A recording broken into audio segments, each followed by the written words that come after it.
اعوذ باللہ من الشیطان الرجیم بسم اللہ الرحمن الرحیم۔ ابن عقیل رحمۃ اللہ علیہ اپنا واقعہ لکھتے ہیں کہ میں بہت ہی زیادہ غریب آدمی تھا۔ ایک مرتبہ میں نے طواف کرتے ہوئے ایک ہار دیکھا جو بڑا قیمتی تھا۔ میں نے وہ ہار اٹھا لیا۔ میرا نفس چاہتا تھا کہ میں اسے چھپا لوں، لیکن میرا دل کہتا تھا ہرگز نہیں، یہ چوری ہے، بلکہ دیانتداری کا تقاضا یہ ہے کہ جس کا یہ ہار ہے اسے میں واپس کر دوں۔ چنانچہ میں نے مطاف میں کھڑے ہو کر اعلان کر دیا کہ اگر کسی کا ہار گما ہو تو آ کر مجھ سے لے لے۔ کہتے ہیں کہ ایک نابینا آدمی آیا اور کہنے لگا کہ یہ ہار میرا ہے اور میرے تیلے میں سے گرا ہے۔ میرے نفس نے مجھے اور بھی ملامت کی کہ ہار تو تھا بھی نابینا کا، اس کا کسی کو کیا پتہ چلتا، چھپانے کا اچھا موقع تھا،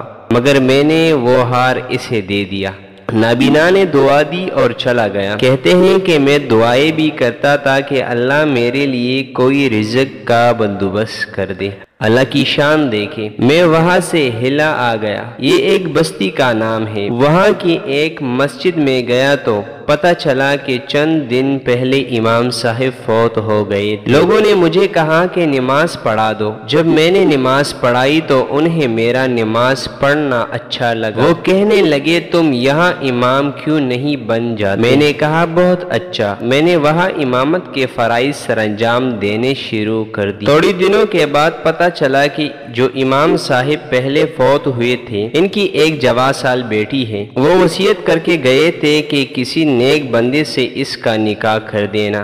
مقتدی لوگوں نے مجھ سے کہا جی اگر آپ چاہیں تو ہم اس یتیم بچی کا آپ سے نکاح کر دیتے ہیں۔ میں نے کہا جی بہت اچھا۔ چنانچہ انہوں نے اس کے ساتھ میرا نکاح کر دیا۔ شادی کے کچھ عرصے کے بعد میں نے اپنی بیوی کو دیکھا کہ اس کے گلے میں وہی ہار تھا جو میں نے طواف کے دوران ایک نابینا آدمی کو لٹایا تھا۔ اسے دیکھ کر میں حیران رہ گیا۔ میں نے پوچھا یہ ہار کس کا ہے؟ اس نے کہا یہ میرے ابو نے مجھے دیا تھا۔ میں نے کہا آپ کے ابو کون تھے؟ اس نے کہا وہ عالم تھے، اس مسجد میں امام تھے اور نابینا تھے۔ تب مجھے پتا چلا کہ اس کے ابو وہی تھے جن کو میں نے وہ ہار واپس کیا تھا۔ میں نے اس کو بتایا کہ یہ ہار تو میں نے ان کو اٹھا کر دیا تھا۔ وہ کہنے لگی کہ آپ کی بھی دعا قبول ہو گئی اور میرے ابو کی بھی دعا قبول ہو گئی۔ میں نے کہا وہ کیسے؟ اس نے کہا کہ آپ کی دعا تو اس طرح قبول ہوئی کہ اللہ تعالیٰ نے